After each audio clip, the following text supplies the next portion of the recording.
Hello, God is real Zanzibar. Second day, revelation of Jesus.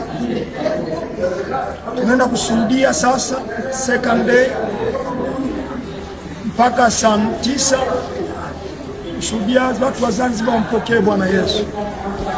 Alafu jioni tena tunaendelea kuanzia saa 10. Leo tunapunguza muda kidogo mpaka saa 1. Alafu kesho kuanzia saa 11 mpaka saa 5. Tuombee sana, mavuno yawe ni mengi. Mavuno yawe ni mengi. Biblia inasema mavuno ni mengi, watenda kazi ni wachache. Hilo neno mpaka leo lipo. Kama wewe ni mtenda kazi Zanzibar inakuhitaji.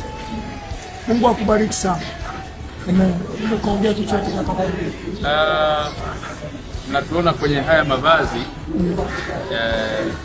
Paulo alikuwa akienda kwa Yunani, alikuwa anafanya kama Wayunani wanavyofanya ili awapate. Kwa hiyo na sisi tumevaa kama vile utamaduni wa huku ulivyo, ili tuweze kuwapata, iwe rahisi kuwavuta na kuzungumza nao, na Yesu anadhihirika hapo Zanzibar. Tumemuona Yesu jana amefungua watu wengi, wamepona. Leo tena anafungua watu wa Pwani, Dar es Salaam, wapi ni masaa mawili tu kupanda boti. Utukufu wa leo utakuwa mkubwa kuliko ule wa jana. God bless you.